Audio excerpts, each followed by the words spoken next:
Pagi ini kita bahas tentang sholat saat terjadi bencana.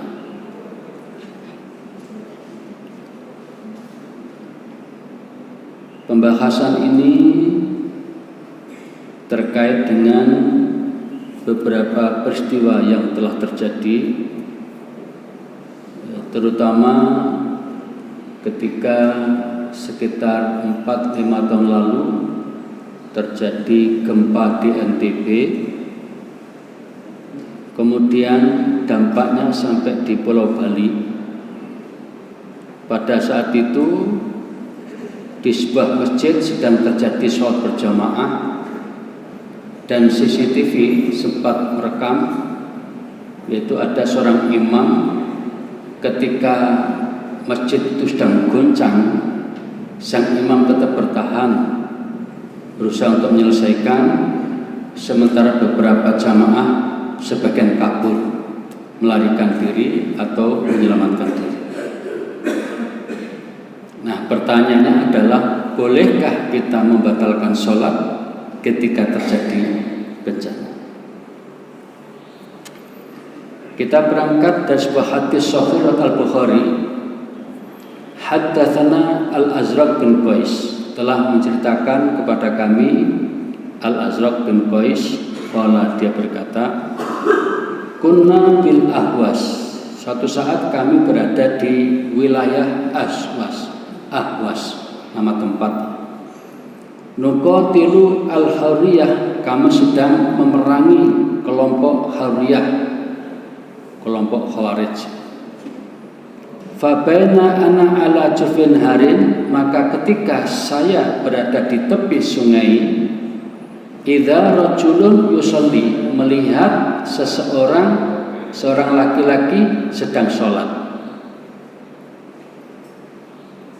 Wa idza lijamu dabbati biyadi, ketika dia sholat itu dia sedang memegang tali kendali hewannya. Mungkin takut hewannya kabur. Faj'alati dabbatu tunazihu, kemudian hewan itu rupanya nakal, menarik-narik orang sedang sholat ini. Waja'ala yatbawa, akhirnya orang yang sholat tadi ngikuti hewan itu, gak jadi sholat. Hadis riwayat Al-Bukhari nomor 1211. Para jamaah, hadis ini dinilai sahih, ya, dinyatakan sahih oleh Imam Al-Bukhari dalam kitabnya Sahih Al-Bukhari nomor 1211. Sementara ulama yang lain yang juga ikut meriwayatkan hadis ini adalah Imam Ahmad dalam kitabnya Musnad Ahmad, Imam Al-Baihaqi dalam kitabnya Sunan Al-Baihaqi, Imam Ibnu Athir dalam kitabnya Jami' Al-Usul, Imam An-Nawawi dalam kitabnya Khulasatul Ahkam, dan Al-Mizzi dalam kitabnya Tuhfatul Ashraf. Kemudian Syekh Al-Albani juga menilai hadis ini sahih. Jadi kalau masalah kesahihan hadis ini tidak diragukan. Para jamaah, hadis tersebut menjelaskan tentang peristiwa seorang sahabat Nabi yang bernama Abu Barzah Al-Aslami. Jadi rajulun, orang tadi yang dimaksud adalah seorang sahabat Nabi. Jadi kira-kira ini sahabat Nabi yang akhir-akhir, yang masih hidup pada masa tabi'in itu. Namanya Abu Barzah Al-Aslami. Saat itu beliau sedang sholat di tepi sungai. Nah, yang menarik dalam pemandangan itu, ketika beliau, sang sahabat ini sedang sholat, beliau sambil megang tali kendali hewannya itu. Tiba-tiba hewannya, ontanya ini lari ke sana kemari, menarik-narik, dan akhirnya beliau terpaksa mengikuti gerak hewannya itu, dan dia otomatis membatalkan sholatnya. ya tentu saja tidak akan bisa fokus ya sholat kalau ditarik-tarik oleh kendaraan. Itulah yang dialami oleh Abu Barzah Al-Aslami ini. Nah, para jamaah, hadis ini sebenarnya agak panjang. Nah, ini panjangnya ya, sekitar 7 baris ini. Tadi yang saya bacakan paling-paling sekitar 2-3 baris saja. Nah, sekarang saya bacakan lengkapnya, yang artinya Al-Azraq bin Qais menceritakan, kami pernah berada di daerah Al-Ahwas ketika kami memerangi kelompok Harwiyah. Ketika aku berada di tepian sungai, ada seseorang yang sedang mengerjakan sholat sementara dia tetap memegang tali kekang tunggangannya, unta maksudnya.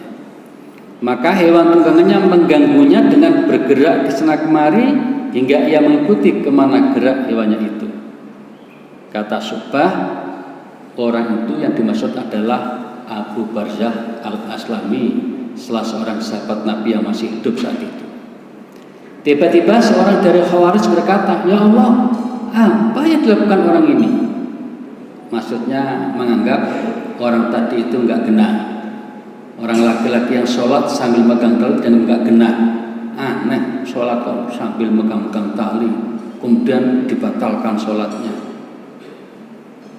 Ketika orang tadi selesai dari sholatnya, ketika sahabat Nabi itu sudah melampaui peristiwa itu, kemudian aman, kemudian sholat, jadi sholat lagi maksudnya ya, dari nol lagi, kemudian selesai, kemudian sahabat tadi itu menghadapi atau mendekati orang-orang yang sempat berbisik-bisik, sempat ya bahas tentang dirinya. Lalu sahabat mengatakan, "Sungguh aku mendengar percakapan kalian. Ketahuilah bahwa aku ini sudah pernah ikut berperang bersama Rasul sampai 8 kali. Perang bersama Rasul sampai 8 kali. Dan aku menyaksikan berbagai kemudahan yang beliau ajarkan kepada kami." Dia ingin mengatakan bahwa yang dilakukan itu dibolehkan oleh Rasul. Bagiku, kata sahabat ini, mengikuti hewan tungganganku itu lebih aku sukai daripada aku memaksa kembali ke padang gembalaan tempat hewan itu biasa berkeliaran, yang nanti pasti akan menyulitkan aku. Intinya, kalau aku tetap melanjutkan sholat, kemudian aku melepaskan tali itu, wah bisa jadi hewan ini akan lari ke sana kemari, dan begitu aku sholat udah nggak tahu di mana hewan itu. Akhirnya kan merepotkan. Nah, daripada begitu, sholat ini aku hentikan atau aku batalkan. Jadi sahabat ini ingin beritahu kepada orang-orang tadi bahwa dalam kondisi tertentu dibolehkan, dibenarkan membatalkan sholat demi sesuatu yang lebih baik, yang lebih aman.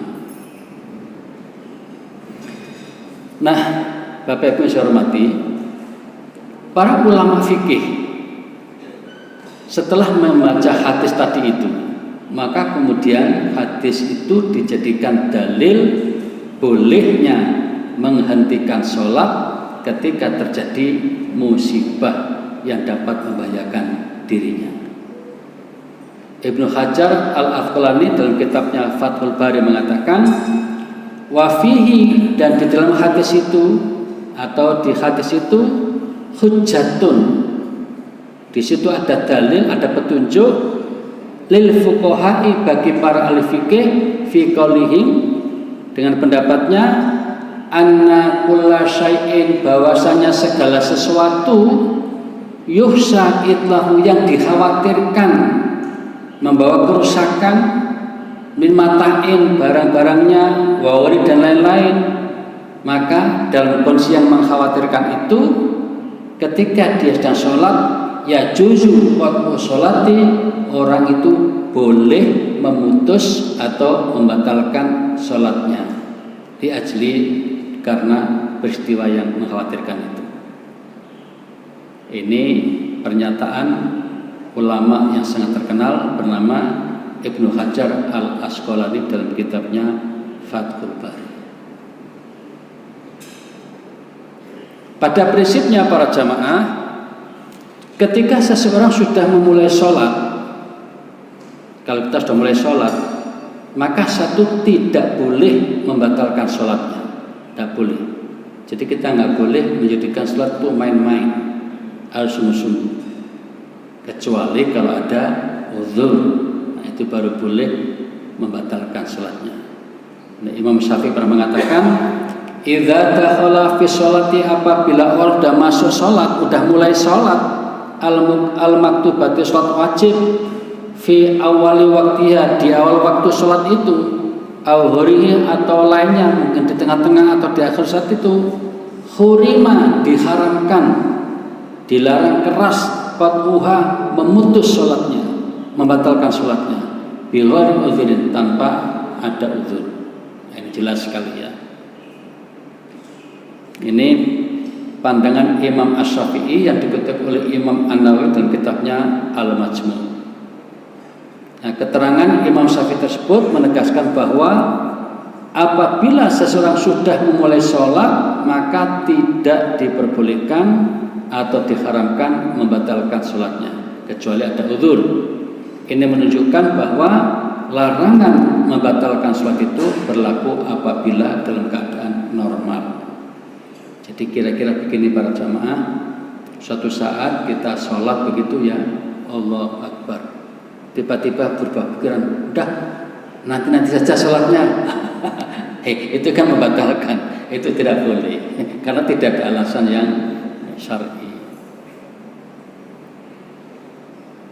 Namun apabila ada uzur, misalnya terjadi musibah atau bencana alam seperti gempa di sekitarnya, atau ada sebab lainnya yang dapat membahayakan dirinya, maka membatalkan sholat saat itu diperbolehkan. Jadi jamaah yang di Bali tadi itu, yang kocar kacir, kabur, menyelamatkan diri, itu dibenarkan. Sementara imam tetap bertahan karena dia yakin, mungkin keyakinannya enggak sampai parah, ya silakan saja. Dan yang buyar tadi juga dibenarkan. Para jamaah, membatalkan sholat demi menyelamatkan diri karena terjadi bencana itu dibenarkan. Ada beberapa dalil lain yang memperkuat. Pertama, Al-Quran ya. Wala tulqu bi aydikum ila tahlukah. Janganlah kamu menjatuhkan dirimu dalam kebinasaan. Wa asinu, dan berbuat baiklah, innallaha yuhibbul muhsinin. Sesungguhnya Allah menyukai orang-orang yang berbuat baik. Surat Al-Baqarah ayat 195. Para jamaah, ayat ini terutama pada 2 tahun terakhir ini sangat laris manis ya, menjadi dalil dalam menghadapi pandemi COVID-19 kemarin. Ayat inilah yang dianggap bisa dijadikan dalil untuk membolehkan masjid ditutup. Ditutup untuk umum. Dan ini pendapat ulama tingkat dunia. Ulama di Mesir, Al-Azhar, begitu. Ulama di Saudi Arabia, Imam Masjidil Haram Nabawi, begitu pendapatnya. Di Indonesia, ulama Muhammadiyah, begitu pendapatnya. Ulama NU, begitu pendapatnya. MUI juga begitu pendapatnya. Jadi saat itu demi menyelamatkan jiwa orang banyak, maka untuk sementara demi memutus terjadinya penularan COVID-19, maka untuk sementara tidak usah kumpul-kumpul dulu, termasuk kumpul di masjid juga tidak usah. Saat itu kan begitu. Sampai di beberapa masjid azannya diubah dari azan hayya 'alas shalah, mari kita sholat ke masjid, diubah menjadi shollu fi buyutikum, silahkan Anda sholat di rumah masing-masing. Di masjid kami itu berapa bulan itu begitu azannya, tapi tetap ada yang sholat di situ ya, sehingga azan mau sholat. Sama mungkin petugas kebersihan atau apa begitu. Dan di Masjidil Haram juga begitu, ditutup untuk itu, kecuali yang bagian petugas kebersihan dan keamanan ya, mungkin ada berapa ratus orang ya. Masjid Al-Haram kan luar biasa besar ya. Jadi ratus itu hanya sedikit, biasanya kan sampai jutaan ya. Jadi Masjidil Haram itu ditambah dengan halaman tuh bisa muat sampai sekian juta.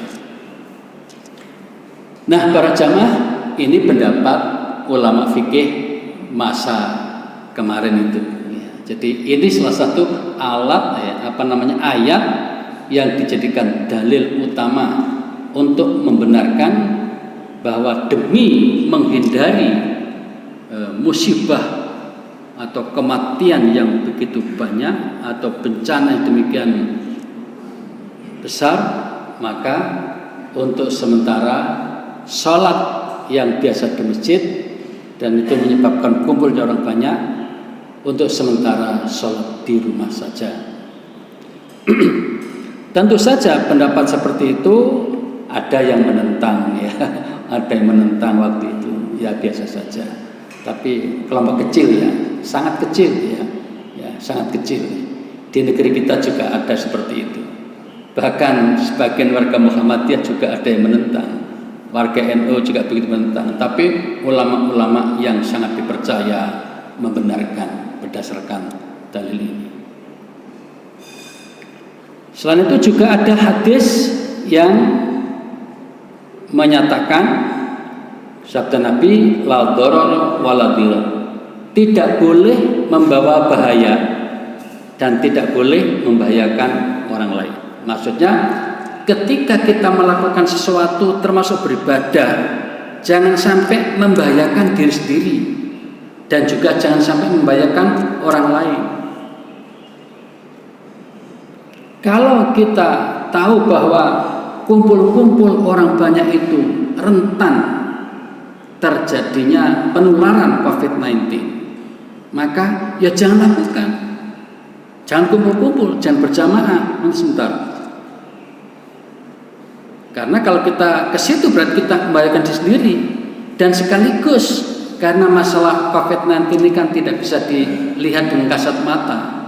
Itu hanya ada dalam ilmu saja, dan itu diyakini banyak orang. Maka kalau kita tetap kumpul-kumpul di situ, berarti juga bisa membahayakan orang lain. Maka jangan lakukan. Itu sebabnya maka pada tahun 2020 itu seingat saya, sholat Idul Fitri itu yang biasa dilaksanakan di masjid atau di lapangan ditiadakan. Luar biasa ya. Ini sejarah ini nggak tahu berulang lagi kapan itu. Nah, mungkin 100 tahun yang lalu pernah terjadi, tapi nggak kayak gini ya. Ini pandemi jadi luar biasa. Zaman Nabi tidak pernah terjadi ya, pandemi ini tidak pernah terjadi. Nah, pada zaman sahabat pernah terjadi wabah lokal. Sahabat Umar bin Khattab ketika dia jadi khalifah itu pernah jadi wabah. Wabah itu diberi nama wabah Amwas, nama tempat lokal. Jadi misalnya di Surabaya ini ada wabah di Kertomenanggal, maka namanya wabah Kertomenanggal. Nah, gitu. Nah, zaman Umar bin Khattab namanya wabah Amwas, di sebuah tempat yang terjadi wabah di situ.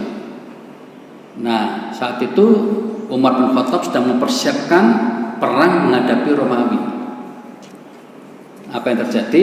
Begitu Umar diberitahu bahwa di wilayah itu yang akan didatangi itu terkena wabah Ta'un bahasa Arabnya itu, maka Umar mengatakan, kalau begitu saya dan bala tentara kami tidak jadi masuk ke wilayah itu.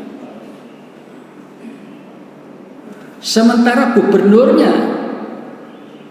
itu tidak terima dengan pendapat Umar itu, sehingga sampai ada ungkapan, Kenapa mesti takut? Ini kan takdir Allah ini. Nggak usah takut. Persis kata ustaz-ustaz yang menentang itu. Ini kan sudah kehendak Allah. Nah gitu. Iya, semuanya kehendak Allah. Apa kata Umar? Ya, benar. Karena saya tahu bahwa di situ adalah takdir yang membahayakan, maka saya menghindari takdir itu menuju kepada takdir yang lain. Nah, gitu kata Umar. Luar biasa, pendapat luar biasa. Jadi Umar juga mengikuti takdir, tapi tahu ada takdir yang membahayakan, dihindari ke takdir yang menyelamatkan, tidak jadi masuk ke situ. Akhirnya betul, Umar selamat, tidak terkena wabah. Sementara gubernurnya meninggal dunia karena wabah itu. Lalu diganti gubernur berikutnya meninggal lagi di situ, di tempat itu, mungkin di ibu kota kira-kira ya. Di tempat gubernur itu tinggal. Wallahu a'lam bishawab. Ini peristiwa yang sangat menarik untuk kita kaji. Jadi dalam hal tertentu Islam itu sangat manusiawi ya, sangat memperhatikan keselamatan jiwa manusia.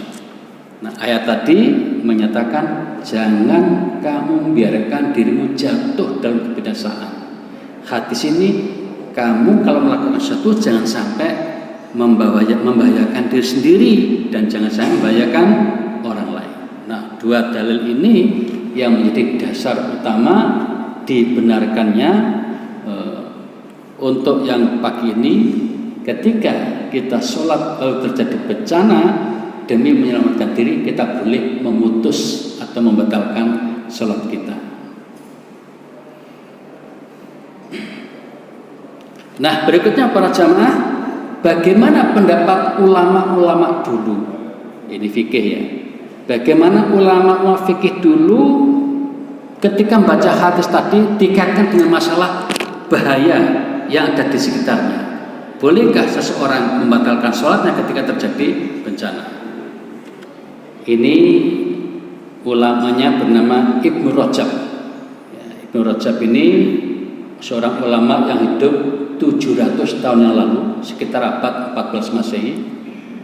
Nah, beliau ini menulis kitab namanya Fathul Bari juga. Kemudian dalam kitab itu ditulis pendapat ulama-ulama sebelumnya.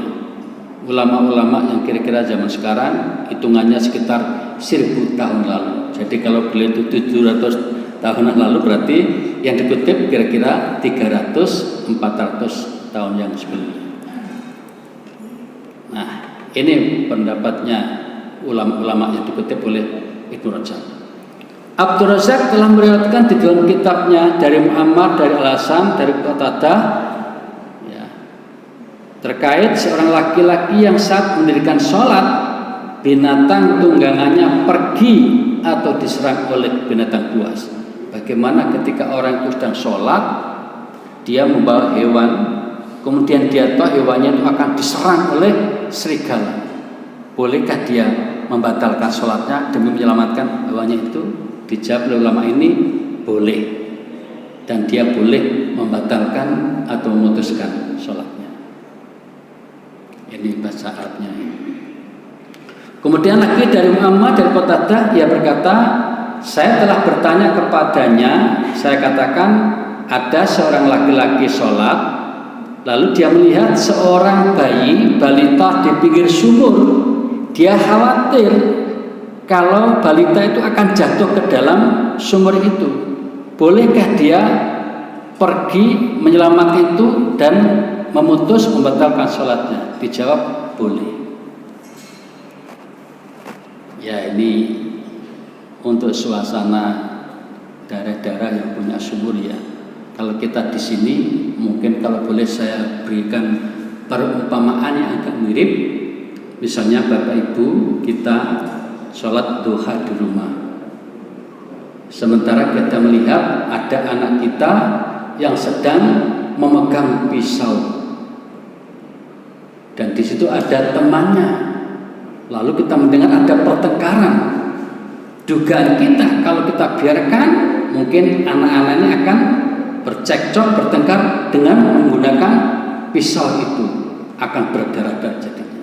Maka dalam suasana seperti itu, kita tadi yang sudah sholat boleh membatalkan sholatnya, kemudian segera melerai atau menyelamatkan terjadinya pertengkaran di antara anak itu demi menyelamatkan jiwa anak itu.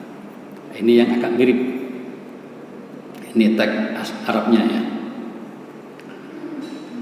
Menurut mazhab Sufyan, jika tiba-tiba terjadi sesuatu yang janggal sementara seseorang sedang berada dalam sholat, maka dia pun boleh memutus sholatnya. Ini ibu mungkin suatu saat mungkin mau sholat zuhur atau apa begitu. Nah, sebelum sholat itu sudah menyiapkan wajan menggoreng, ya, goreng apa begitu. Tiba-tiba kita merasa wah ini waktunya harus sudah sholat. Dia sholat. Di saat sholat dia terdengar suara apa tadi, gorengan yang kalau dibiarkan mungkin bisa menghanguskan yang digoreng atau bahkan bisa jadi membakar kompor itu. Nah, dalam keadaan seperti itu yang mengkhawatirkan dia tadi boleh membatalkan sholatnya demi menyelamatkan semuanya tadi itu, supaya tidak terjadi kebakaran atau tidak terjadi kegosongan dari yang digoreng tadi itu.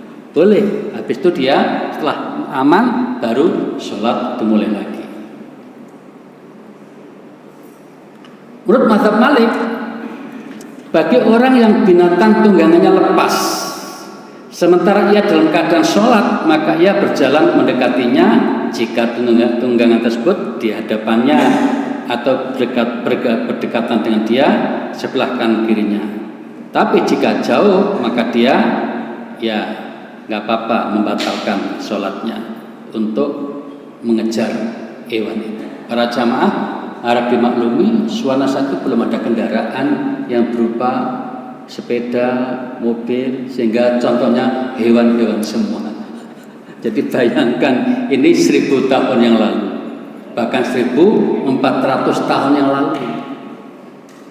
Ya, kalau boleh saya contohkan sekarang, ya begini. Misalnya bapak-bapak yang hobi goes tiba-tiba sampai di sebuah tempat di pegunungan, ya ingin berhenti karena ahli duha kan, maka berhenti ingin sholat duha sekitar jam 9 pagi di sebuah tempat gitu. Nah, di saat sholat duha itu sepedanya diparkir di sebuah tempat di sebelahnya lah gitu. Dia sholat di pinggir jalan itu, nah, misalnya ya, karena dianggap jauh dari masjid. Di tempat itu dia sholat. Nah, tiba-tiba dia melihat ada orang yang mungkin akan mencuri sepeda itu. Nah, di situ bolehkah dia membatalkan sholat demi mempertahankan kendaraannya itu? Dijawab boleh. Nah, yang menarik pendapat Imam Maliki ini adalah kalau ketika sedang sholat tadi itu dekat dengan sepeda, sehingga ketika saya bisa megang begini, maka tidak usah membatalkan sholatnya. Ketika direbut tetap dipegang saja. Jadi ada dua kegiatan, sholat sama mempertahankan sepedanya. Karena dekat, sehingga tidak memerlukan gerakan banyak. Tapi kalau tempat parkirnya itu agak jauh, mungkin 10 meter, sehingga kalau nggak kita kejar ke situ akan keburu diambil, maka kita boleh membatalkan sholat, lari kemudian mempertahankan sepeda yang kita miliki. Itu untuk zaman kita ya. Kalau zaman dulu hewan itu kan ada dua kegunaannya. Selain untuk bisa dikonsumsi, untuk unta itu juga bisa untuk kendaraan. Ya, seperti kalau di Indonesia dulu di daerah-daerah itu sapi. Ya. Sapi selain bisa untuk ya dikonsumsi dagingnya, tapi juga untuk angkutan barang-barang dan bahkan untuk kendaraan bawa kita ke sana kemari. Menurut mazhab kami, mazhab Hambali maksudnya, jika melihat orang yang tenggelam atau terbakar atau kedua anaknya sedang bertengkar atau yang serupa itu sementara dia sedang sholat, maka dia boleh menghentikan sholatnya untuk menyelamatkannya. Intinya seperti itu. Nah, Imam Ahmad bin Hanbal berkata, idza ra'a sabiyan yaqa fi bi'rin, apabila seseorang melihat ada balita jatuh ke sumur, jatuh ke parit, jatuh di mana gitu ya, maka yaqta'u sholatahu wa yaqudhu, maka dia harus memutus sholatnya, membatalkan sholat, kemudian menyelamatkan anak yang tadi dalam bahaya itu. Jadi ini menunjukkan betapa menyelamatkan jiwa itu harus diutamakan ketimbang sholat pada saat itu. Karena apa? Menyelamatkan jiwa itu nggak bisa ditunda. Kalau sholat masih bisa. Seperti zuhur mulai jam ya setengah 12 sampai jam setengah 3 atau jam 12 sampai jam 3, sekitar 3 jam. Jadi zuhur itu bisa kita lakukan pada jam 12 boleh, jam 2 boleh, jam 1 jam 2 boleh. Jadi seperti itu. Sementara menolong yang bahaya tadi itu harus segera.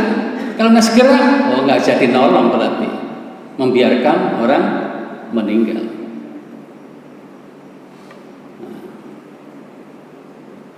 Demikian juga ini pendapat Abu Bakar terkait dengan orang yang keluar dari sholat menyusul orang yang berutang, lalu dia kembali dan mulai sholatnya lagi.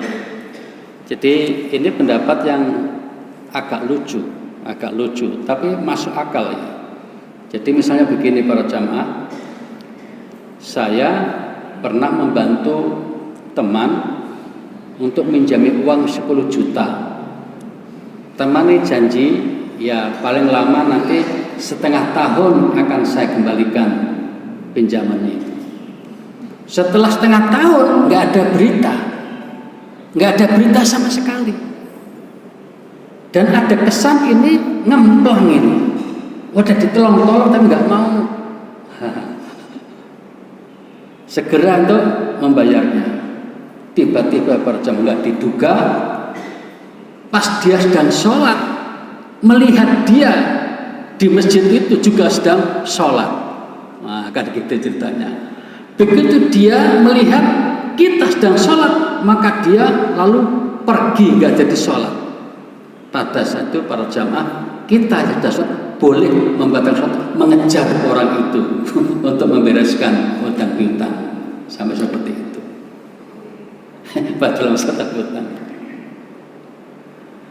Kemudian Al-Bahuti dalam kitabnya Kasyaful Qina menegaskan menyelamatkan orang tenggelam atau korban kebakaran hukumnya wajib. Jadi menyelamatkan orang hukum wajib, sholat wajib, sama-sama wajib. Jangan dikira sholat itu penting, sama pentingnya. Nah dari dua hal penting ini, mana yang harus didulukan? Yang didulukan adalah yang tidak bisa ditunda, yaitu menyelamatkan jiwa tadi. Sementara sholat masih bisa ditunda. Bahkan sholat itu para jamaah bisa dilakukan di luar waktunya dalam kondisi tertentu. Misalnya sholat subuh itu kan mulai jam 4:30 sampai 5:30. Ternyata kita bangunnya jam 7. Kan nggak bisa masuk waktu subuh. Maka satu kita dibolehkan sholat subuh jam 7 tadi itu. Dibolehkan. Nabi pernah mengalami itu. Dalam suasana peperangan, Nabi kelelahan, ya kan? Maka Nabi izin pada sahabat-sahabat, kalau sahabat-sahabat ada yang jaga, ada yang ya melekan, saya tak istirahat. Ada beberapa sahabat yang siap, baik Nabi siap. Ternyata waktu dini hari itu semuanya yang tadi siap untuk menjaga tidak kuat juga, akhirnya tertidur semua. Begitu bangun matahari sudah terbit. Kira-kira jam 7 lah kira-kira. Apa kata Nabi? Sudah adzan subuh, qomat, sholat subuh berjamaah sekitar jam 7 pagi itu. Dibolehkan. Karena dalam keadaan darurat atau tidak dalam kekuasaan dia. Tapi kalau ini para jamaah, kalau kita ini sudah mendengar, misalnya tadi jam 4:30 lebih ada azan, as-salatu khairun minan naum. Ayo sholat. Azan subuh dikumandangkan. Kita dengar itu dan kita sadar. Tapi tetap tidur saja. Akhirnya kebablasan sampai jam 7. Maka orang seperti ini tidak perlu sholat lagi. Tidak ada gunanya, nol, tidak ada gunanya. Beda dengan kasus Nabi tadi yang di luar kemampuannya. Orang tadi kan sudah diberitahu waktu subuh datang, tapi karena malas-malasan maka dia memanjakan diri tetap tidur. Itu yang tidak dibolehkan. Sehingga bagaimana mengatasnya? Ya sudah, tinggal tobat saja. Sholatnya tidak ada gunanya, tidak usah sholat, karena nggak dibenarkan sholat bagi dia. Tinggal tobat saja.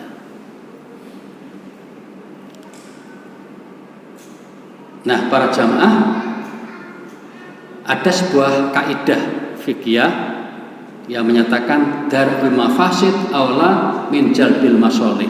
Menghindari mafsadah, potensi bahaya itu harus didahulukan daripada mengambil maslahat. Jadi sholat wajib, menolong orang yang bahaya wajib. Nah, mana yang membahayakan ini? Nah, yang orang dalam bahaya ini harus didahulukan, sehingga menolong menyelamatkan orang harus didahulukan, baru kemudian melakukan sholat.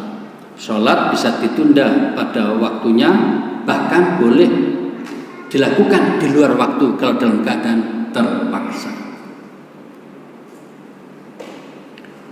Yang terakhir para jamaah, berdasarkan dalil-dalil tersebut dari Al-Quran, Al-Baqarah 185, dari hadis ada tadi Al-Bukhari ya, tentang peristiwa sahabat Nabi, juga dari Ahmad, Ibnu Majah dan sebagainya yang mengatakan tidak boleh membawa bahaya dan membahayakan orang, dan juga beberapa pendapat ulama yang banyak tadi itu dapat disebutkan bahwa apabila seseorang sedang sholat kemudian tiba-tiba terjadi musibah seperti bencana alam atau musibah lainnya yang dimungkinkan dapat membahayakan dirinya apabila masih tetap sholat, maka satu ia diperbolehkan menghentikan atau membatalkan sholatnya. Selanjutnya ya melaksanakan sholat ketika sudah memungkinkan. Jadi bukan berarti dia bebas dari kewajiban sholat, tapi dia dibenarkan untuk menunda sholatnya itu pada waktu yang sudah memungkinkan. Demikian para jamaah yang dapat kita sampaikan pada pagi hari ini. Mudah-mudahan ini menambah wacana, menambah pengetahuan bagi kita, sehingga sewaktu-waktu terjadi hal-hal yang membahayakan kita bisa mengambil pilihan yang tepat. Nah, di antara jamaah kita ketika haji atau umroh kan kadang-kadang ketika sholat membawa tas paspor itu. Nah, merasa dia terganggu maka tas paspor diletakkan di depannya ketika dia sholat. Allahu Akbar. Ketika dia sholat, tas paspornya itu ada duitnya itu, ada benda-benda penting di situ. Tiba-tiba ada orang nakal mau mencopet atau mencurinya. Nah, bolehkah kita membatalkan sholat kita untuk mempertahankan tas tadi? Jawabannya boleh. Tapi bagi orang yang berpendapat gak boleh, akhirnya diambil gitu. Dan itu banyak. Dia tidak menduga kalau di sana ada pencuri itu. Ternyata ada juga pencuri di Mekah itu, di Madinah itu. Ya, namanya pencuri di mana-mana ada. Maka kita harus berhati-hati. Dan dalam fikih itu dibenarkan membatalkan sholatnya tadi demi menyelamatkan barang yang sangat penting tadi bagi dirinya. Demikian para jamaah. Apakah ada yang bertanya? Silakan. Ya, silakan sana.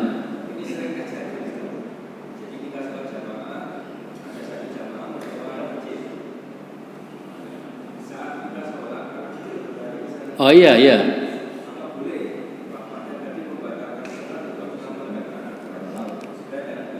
Ya, itu dilihat ukurannya yang bersangkutan. Kira-kira itu mengganggu orang banyak apa tidak? Ya, kalau merasa banyak, selamatkan anak itu, agak dibawa ke pinggir, lalu kita melanjutkan sholat bergantung. Sebab kalau kita membiarkan, apalagi yang bawa kacamata, kacamata di depan atau HP, anak itu akan menginjak-injak, pasti tidak khusyuk sholatnya. Nah, dalam keadaan seperti itu, untuk membawa kebaikan bersama, anak tadi kita amankan, kemudian kita tetap sholat tapi nanti di waktu berikutnya atau di belakang menyusul sebagai masbuk, nggak masalah. Baik, ada lagi? Monggo.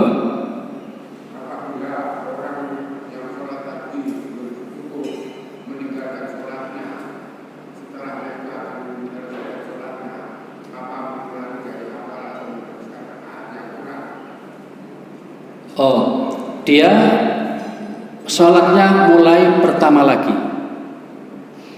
Dia sholat misalnya baru sholat zuhur 4 rakaat kan, dia baru 2 rakaat, ya kan? Tiba-tiba ada masalah, maka dia membatalkan sholatnya tadi kan? Maka saat itu dia memulai sholatnya mulai pertama lagi. Ya. Terima kasih. Demikian sekedar untuk tambahan pembahasan kita pagi ini.